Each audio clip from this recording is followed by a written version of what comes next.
The temperature is minus 40 degrees Celsius. The wind moves at over 200 kilometers per hour. There is no shelter, no prey, no shade, no warmth.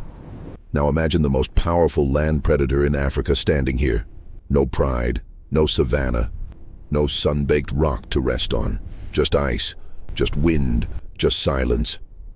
The African lion, Panthera leo, is built for heat, for dust, for the explosive violence of a hunt. But what happens when you strip all of that away? What happens when you place 190 kilograms of apex predator onto a continent that has never, in its entire geological history, supported a single land mammal? This is not a rescue. This is not a zoo. This is a survival simulation. Can a lion survive in Antarctica? The answer will challenge everything you think you know about resilience and its limits. Before we continue, take a moment to join the Beyond the Habitat community. If you're fascinated by extreme survival, biological limits, and the raw science behind nature's most powerful creatures, make sure to subscribe. Leave a like to support the channel. It truly helps these documentaries reach more people. And tell us in the comments, where are you watching from? City and country. Our audience spans the globe, and we'd love to see how far this story travels. Compressed biological and environmental contrast, built to absorb heat, now surrounded by a continent that destroys it. The lion evolved across the African savanna and sub-Saharan grasslands, an environment defined by temperatures between 20 and 40 degrees Celsius, low humidity, open sightlines, and an abundance of large prey. Every biological system in a lion's body was shaped by that world. Its short, tawny coat reflects radiant heat and allows air circulation. Its large nasal passages warm incoming air, a modest adaptation, but one calibrated for warmth, not survival cold. Its sweat glands are minimal. Lions thermoregulate primarily through behavior, finding shade, resting during peak heat, hunting at dusk and dawn. They are not physiologically equipped to generate or conserve heat under extreme cold. They have no subcutaneous fat layer for insulation, no dense undercoat, no metabolic cold weather engine. Antarctica, meanwhile, operates under an entirely different set of rules. It is the coldest, driest, windiest continent on Earth. Interior temperatures drop to minus 89 degrees Celsius at their lowest. Even the coastal regions, the most habitable zones, average minus 10 to minus 30 degrees in winter. The wind chill regularly pushes perceived temperatures below minus 60. Antarctica receives less precipitation than the Sahara, classifying it technically as a polar desert. There is no vegetation, no terrestrial mammals, no insects. The only animal life exists at the coastline, penguins, seals, and seabirds, sustained entirely by the ocean. Now place the lion here, built for 35-degree heat, dropped into minus 30. Designed to hunt on open grassland, placed on featureless ice, an apex predator in Africa, a biological outsider in Antarctica. The incompatibility is not subtle, it is total. But survival is rarely a binary, it is a timeline. And that timeline begins now. Survival analysis. Thermoregulation, the first and dominant crisis. Within minutes of arrival on the Antarctic coast, the lion's thermoregulatory system would enter emergency mode. Core body temperature in lions is maintained between 38.5 and 39.5 degrees Celsius. The moment ambient temperature drops significantly below zero, the body begins redirecting blood flow away from extremities, ears, paws, tail, toward vital organs. This is vasoconstriction, a basic mammalian response. But lions have not evolved this response to the degree seen in Arctic or Antarctic adapted species. Their circulatory system simply lacks the countercurrent heat exchange mechanisms found in polar bears, seals, or penguins. Biological systems that allow cold-adapted animals to maintain warm cores while losing minimal heat through their limbs. The lion's large surface area to volume ratio, advantageous in hot climates for heat dissipation, becomes catastrophic in the cold. The same body shape that kept it cool in the Serengeti bleeds heat into Antarctic air at an unsustainable rate. Shivering would begin almost immediately, an involuntary muscular response generating short-term heat. But shivering is metabolically expensive. It burns energy rapidly, and energy in Antarctica is the lion's most critical and unrenewable resource. In Africa, a lion consumes between 5 and 7 kilograms of meat per day on average. In extreme cold, maintaining core temperature would demand significantly more, potentially 2 to 3 times that baseline, depending on conditions. A metabolic debt would begin accumulating from the first hour. Food acquisition, a predator without a prey base. The African lion is a pursuit and ambush predator. Its prey, wildebeest, zebra, buffalo, are large, calorie-dense, and abundant across its native range. Antarctica offers none of this. The continent's only accessible food sources are marine. Weddell seals and crab-eater seals congregate near coastal ice. Emperor penguins breed in colonies on sea ice. Both are theoretically edible, but the gap between theoretically edible and successfully hunted is enormous. Seals are aquatic hunters. On land, they are awkward, but they are not helpless. A Weddell seal can weigh up to 500 kilograms. A crab-eater seal, around 200. A lion could, in principle, overpower a seal on land using its ambush capabilities. Lions are capable of taking prey larger than themselves. This is documented behavior. But the hunting environment is radically different. Ice provides poor traction for a lion's paws, which are designed for soft earth and dry grass. The explosive acceleration that defines a lion's hunt, reaching 80 kilometers per hour in short bursts, would be severely compromised on slick, uneven ice surfaces. Penguins, meanwhile, are small, between 20 and 40 kilograms for an emperor, and fast in water. On land, they are slow, but they exist in colonies. A lion could certainly kill penguins. The caloric yield, however, is poor relative to energy expenditure in extreme cold. To meet its thermogenic and metabolic demands in Antarctic conditions, a lion might need to consume 15 to 20 kilograms of food daily, requiring multiple kills in an environment that punishes every movement with accelerating heat loss. The math is brutal. Competition and ecosystem dynamics. Antarctica has no terrestrial predators. In that narrow sense, the lion would face zero competition on land. It would be, technically, the apex land predator on a continent where that title is entirely meaningless. The real competition is environmental.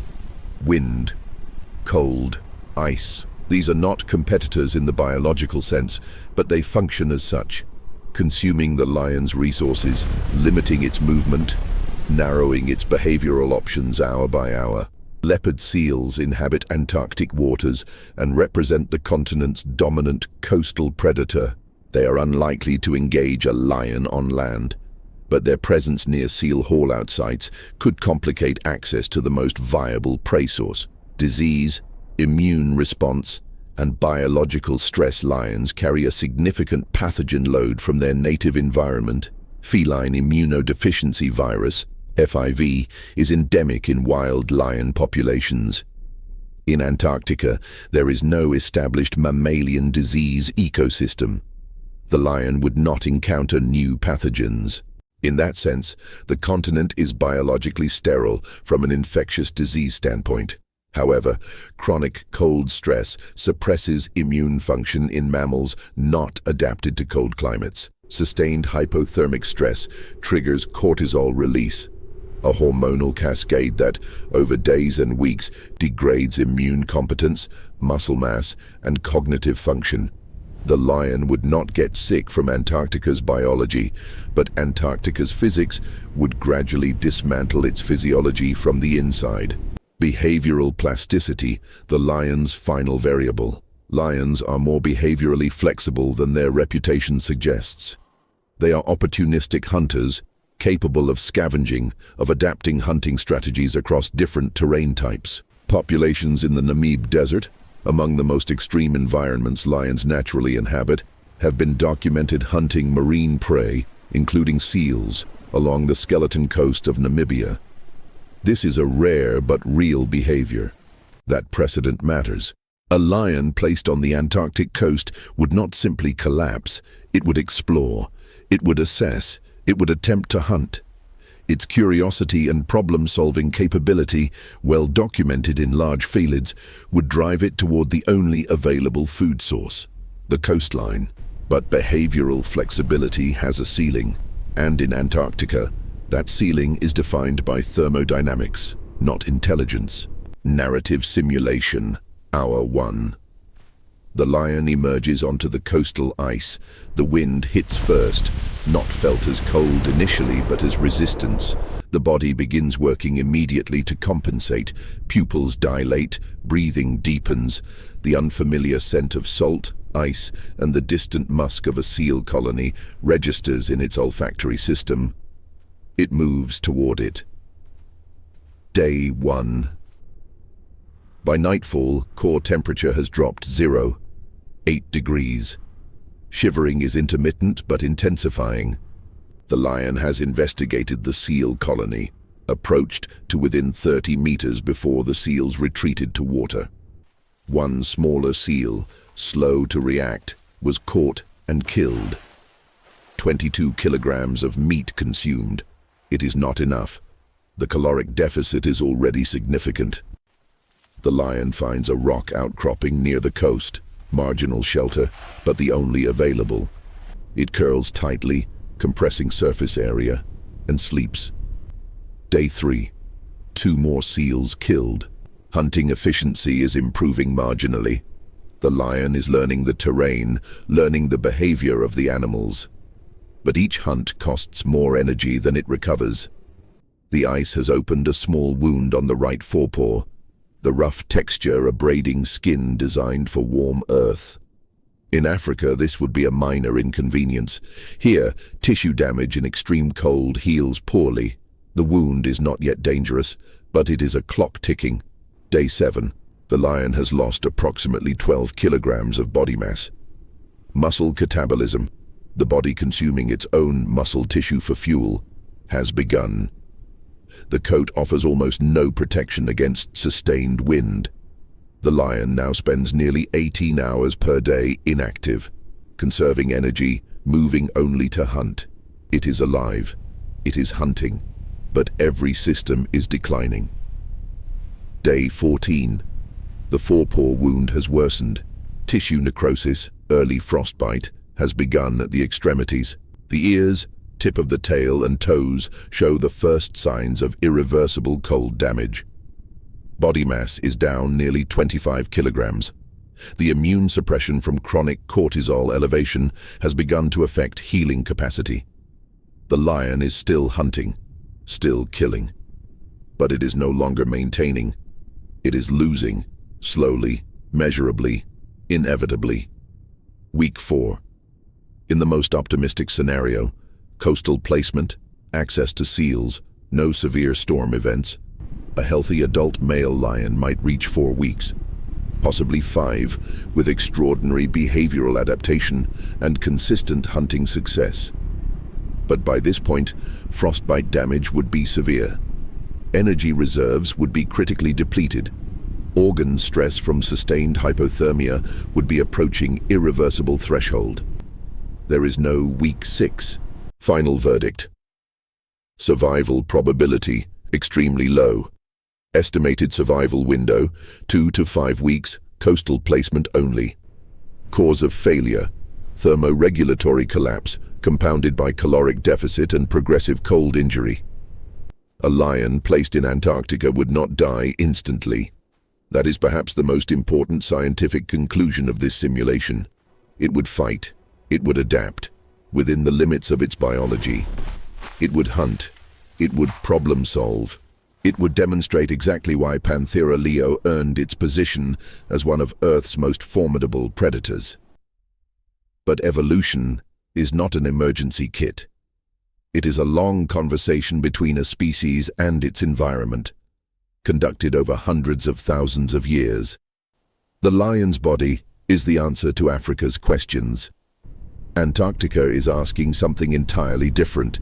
No subcutaneous fat, no insulating undercoat, no countercurrent circulation, no prey base calibrated to its hunting style, no behavioral tradition that includes survival in polar conditions.